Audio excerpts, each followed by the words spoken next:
নাহমাদুহু ওয়া নুসাল্লি আলা রাসূলিহিল কারীম আম্মা বা'দ আউযু বিল্লাহি মিনাশ শাইতানির রাজীম বিসমিল্লাহির রহমানির রহিম।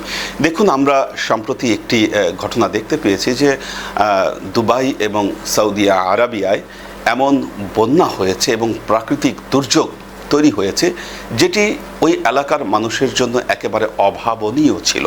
কারণ সেখানে বন্যার কারণে যে অবস্থাগুলো তৈরি হয়েছে, দুবাইতে সাধারণত বৃষ্টি হয় না, বৃষ্টির জন্য তাদেরকে কৃত্রিমভাবে কেমিক্যাল ছিটিয়ে তারপর বৃষ্টি সেখানে আনতে হয় এবং মিডল ইস্টের ওই বেল্টে কোন এলাকার মেঘ কোন এলাকায় চলে গেল এটা নিয়ে তাদের মধ্যে অনেক তর্ক বিতর্ক হয়।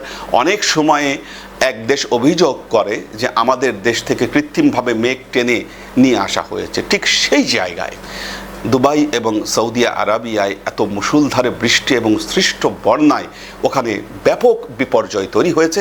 যে বিষয়গুলো তৈরি হয়েছে আমরা যেগুলো জানতে পেরেছি যে তাদের সুয়ারেজ সিস্টেমগুলো খুব ভালো না থাকবার কারণে ঘরগুলো পানিতে ভরে গেছে এবং ওই সুয়ারেজ সিস্টেমের যত ময়লা, এই ময়লাগুলো এসে বাসার ফার্নিচারগুলোকে নষ্ট করে দিয়েছে। কেউ এখন ঘরের ভেতরে থাকতে পারছে না, বরং বাইরে গিয়ে তাঁবু টানিয়ে তাদেরকে থাকতে হচ্ছে। তারা প্রাসাদের মতো ঘর বানিয়ে এখন সেখানে তাদের থাকার জায়গা হচ্ছে না। এর কারণটি আসলে কি? দেখুন, গত সেপ্টেম্বরে আমি যখন দুবাইতে গিয়েছি তখন দেখেছি এই মিডল ইস্ট, পুরো মিডল ইস্ট কিন্তু একসময় মুশরিকদের জায়গা ছিল। এখানে মানুষ পূজা করত। আল্লাহর নবীর দিন আসার পর তাওহীদের বাণী সেখানে আল্লাহর নবী প্রচার করলেন এবং শিরককে এই পুরো আরব জমিন থেকে বিদায় করে দিলেন। আল্লাহর নবীর তাওহীদের বাণী এমনভাবে গ্রহণ করলো যে আরবে আসলে পৌত্তলিকতা বলতে কোনো কিছুই ছিল না।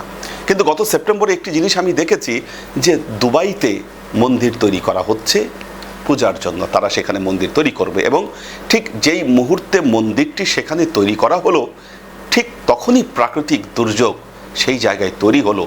আমাদের মন বলছে আল্লাহ আসলে তাওহীদ বিমুখ এই আচরণকে কোনোভাবেই পছন্দ করেননি, যে জন্য এই বিপর্যয়ের তৈরি হয়েছে। আমাদেরও সতর্ক থাকা উচিত।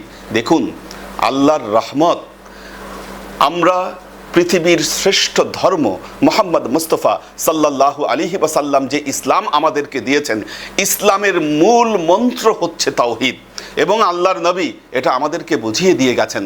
আমরা যতদিন তাওহীদের উপর প্রতিষ্ঠিত থাকব, শিরক থেকে আমরা বিমুখ থাকব, ততদিন আল্লাহর রহমত আমাদের উপর থাকবে।